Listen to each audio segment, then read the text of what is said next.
another week, another snowshoe. It's just bonkers. I've lost count now. Is this the 6th or 7th consecutive week that I've been able to get out on snowshoes within half an hour's drive of home? I mean, it's incredible, really. It really is. I'm loving every minute of it. It's in a year when we're prevented from going to the places we really want to go. And you've seen on social media and my pals in Braemar, the amount of snow they've got there, it's insane. And there's meters on the Cairngorms, so you just can't get your head around it. And if we didn't have this to compensate, I don't know what I'd do really. But it's funny because seeing the photos on telly and on social media of how much snow they've got up there, you know, and cars submerged and snow blowers coming out and bulldozers digging their way up to the car park at Cairngorm. It does look like, I mean, it may as well be the Alps. It feels like it's that alien and that far away, some far off land where they get lots of snow that you can't actually get to because you have to buy a plane ticket and go to the Alps or something. It feels that, it may as well be the Alps. Under lockdown conditions, it may as well be. But we've got this. And I'm certainly not complaining because this is, well, we haven't got that much snow. There's a lot here. The only tracks you've got are these ski touring tracks. So it just, you know, there's no footprints. So it just lends it that extra sense of this is backcountry that's quite inaccessible under these conditions. Heavy snow. And it is proper thick snow. I mean, it's a proper snowpack. And every while you get these glimpses through the spruce to these, I mean, they are wee hills. That's one of the hills I went up when I was doing the Dunning Glen walk. I mean, it's not even 500 metres, is it? I don't think. Is it around that? 400 and something? But it looks much, much bigger under these conditions. I mean, significant bulges, cornices, where the east wind has deposited a lot of snow. So this is a serious place. You wouldn't think it. The other week, it looked so benign going up Dunning Glen.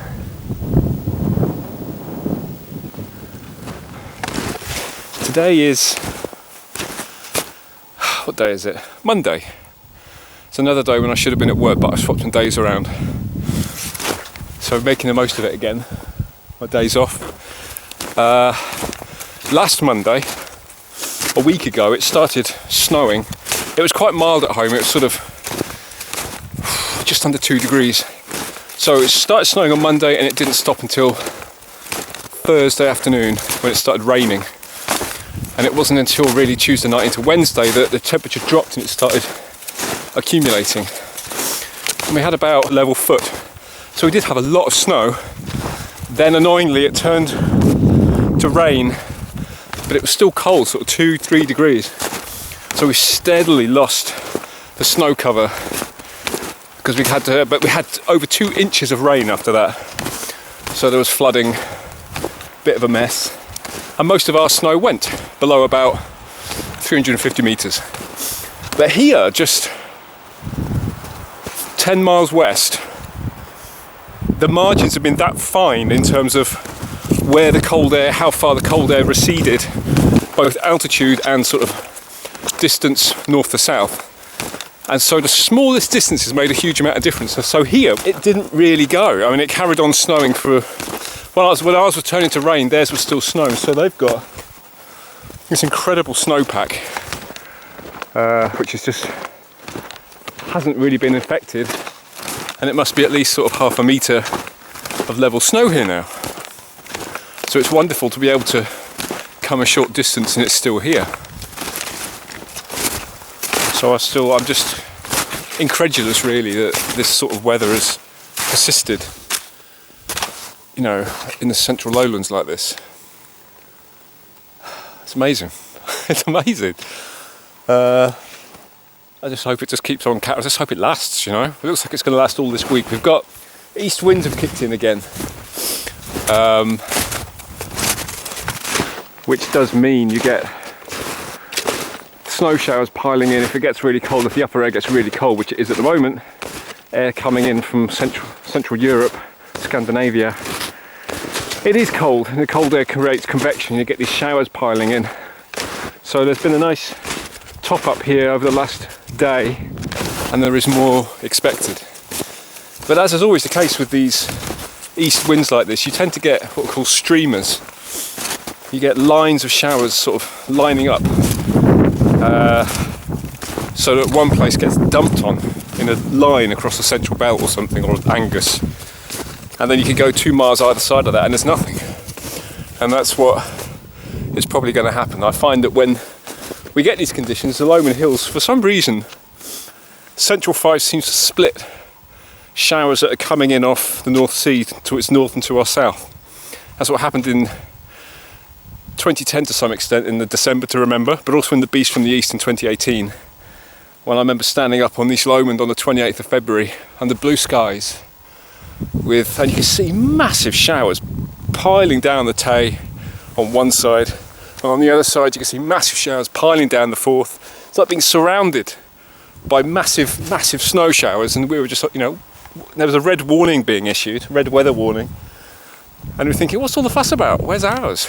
And we never really got it like everybody else did. But if you went over to just a little south to the southern edge of Glenrothes, Cowdenbeath, Lochawe, even the East Neuk of Fife, it got dumped on, and north got dumped on as well, Perth and North Fife. So I've got a feeling that's the way it's going to pan out again. But in a way, I'd rather it didn't sort of get so snowy that I get snowed in, because I want to get out, you know, to new places and see them in the snow like I am today. With all that rabbiting, you probably would like to know where I am. And I am actually, I've had a lovely, it's like proper continental snowshoe trails going through forests like this. It feels like I am in the Alps or Scandinavia or something. But I've come to Dunning Glen again, which is where I seem to be going week after week. And you can't really blame me when it looks like this. But up here, this is where I came. Pretty sure this is the point where, when I did the walk up Corb Glen, and it crossed over a fence and then went up the hill, John's Hill, which is up here somewhere. I'm pretty sure this is where I went out. So what I'm planning to do is actually revisit that Suzuki Jeep. Yeah, actually, look, you can see that's the wind farm over there. So Cadger's Yet is just to the right of those. It comes over that hill. So pretty much where I was a few weeks ago for a previous blog, and yet in completely different conditions. God, it's just loaded, isn't it? Like I say, these are only wee hills. I can't remember how high they are. It's about 450 metres, I think, maybe something like that. But yeah, there's a lot of snow up here. It's amazing, eh? What a winter. Well, the ground seems alright at the moment. This was incredibly boggy, so hopefully snowpack will save some effort in that regard this time. Oh, it's nice and sheltered at the moment.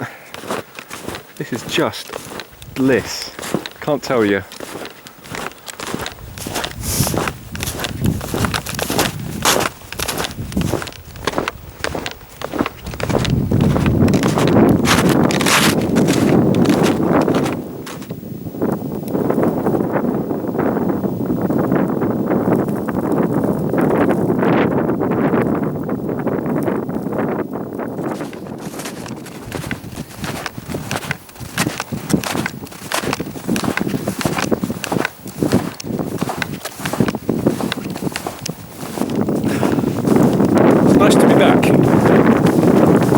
It is the only shelter for miles around, so but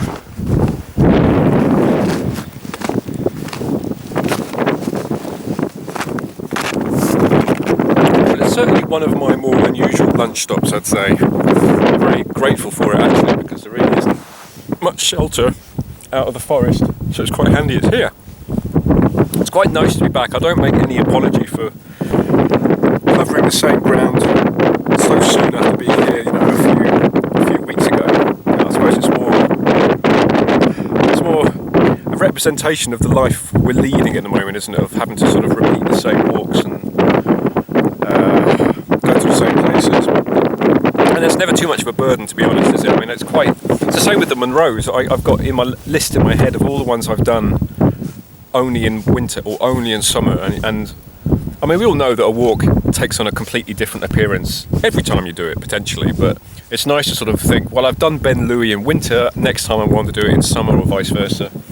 You know, other hills in different conditions, see places with completely different characters, which is what this is now. And I was here, when was I here? November? Was it?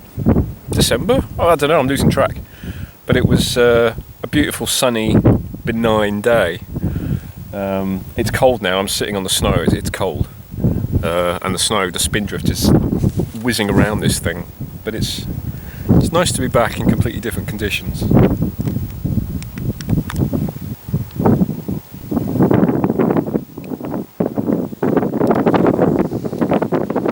the door opened and the seats are in half decent condition, it would be quite inviting to actually go and sit in there.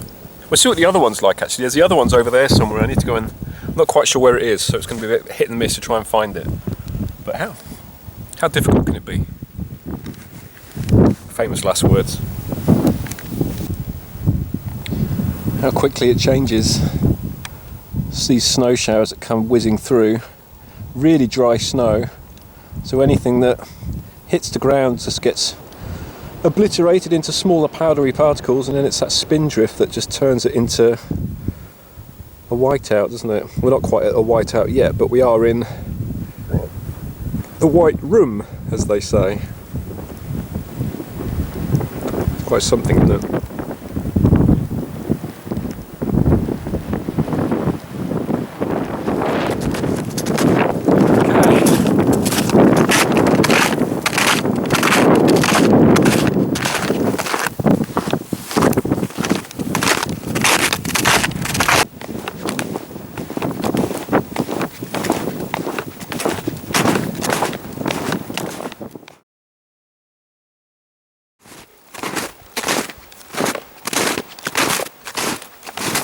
I'm on my way down again.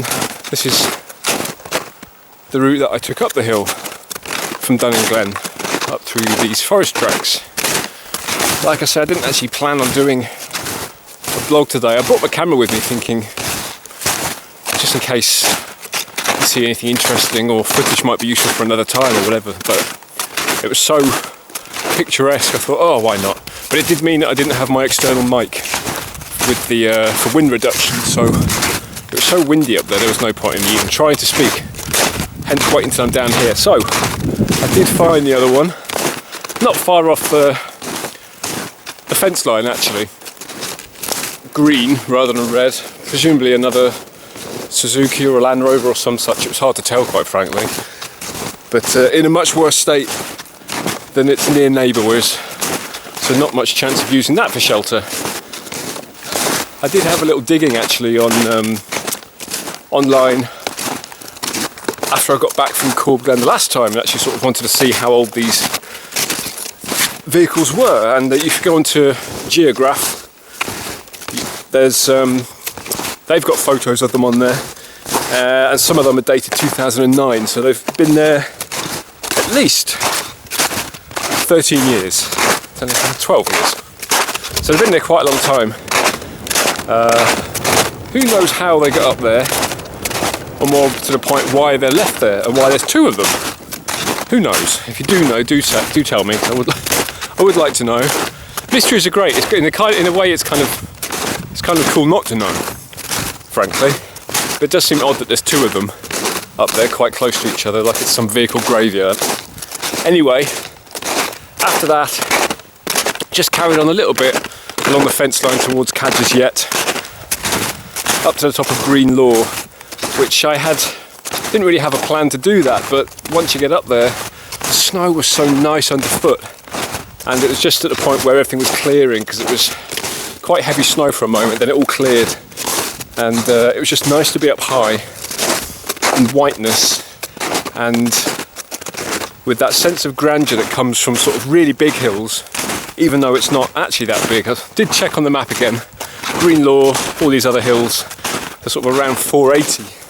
So, you know, not even as high as Innerdooney or even West Lomond. And yet they've got this much, much bigger feel. Hardly any blemishes because of the snow. Well, you can see by the ease with which I'm stepping over this fence just how much snow there's been.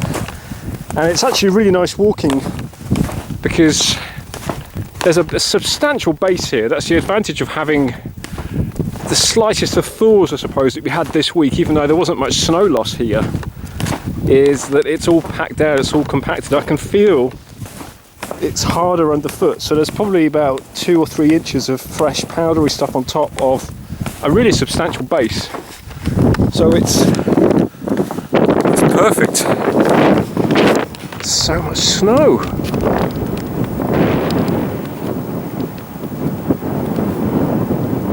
But at that point the snow came in again, and it was very much goggles all the way, walking into an east wind, and then just decided to head off the hill, back past the first vehicle, which was looking even more impressive with drifting snow in some sunshine, and then came back down into the forest, which is where I am now. Lovely views out to Benarty Hill all the way over there. Like, it looks much more imposing from this distance. You know, the one that overlooks Loch Leven. Looking very nice out like that. Yeah, this part of the world's got a scale quite unlike next door in Fife, I think. It's really nice, so it's continually surprising, as I keep saying.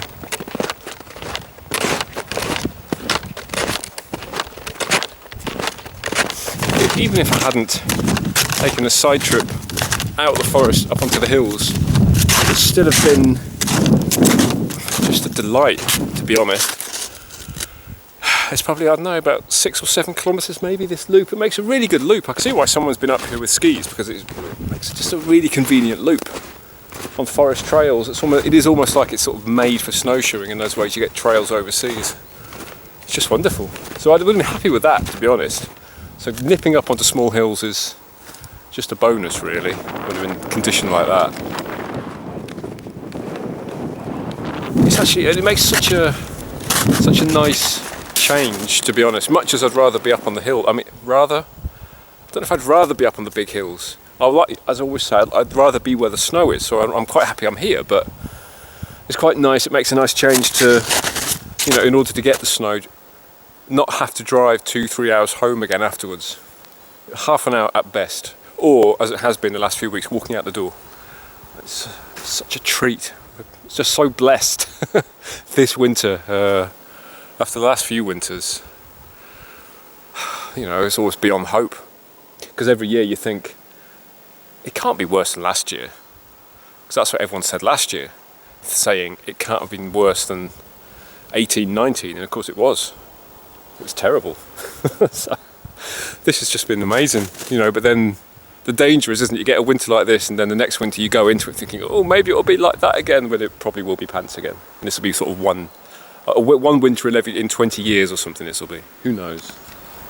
But it did end up being cold though. In my weather station that I've got in the Lomond Hills, the January ended up being the coldest January I've recorded since moving there in 2010. Long may it continue. Now I'm pondering, as I'm working the next few days, my next day's off. Today's Monday. My next days off aren't till Friday, Saturday. And all this is going to be here. And if it's going to be sort of sunshine and showers like this, and I'd really rather be out in the snow, so I'm going to have to think about maybe getting some more impromptu days holiday to make the best of this, in case this is, who knows, maybe this week could be the end of winter again. But then I've been saying that every vlog. Get out there, enjoy it. I'm glad I've got out, because this could be all we get, and it might end next week. I've been saying that since December. And here we are still. Anyway, that's me almost back at the car. This is Dunning Glen down here. It's Lendrick Hill up there that we've been up before. And the road goes over through there towards that whiteness, that hill over there. And that gets you into Glencoe. Nice. See you next time.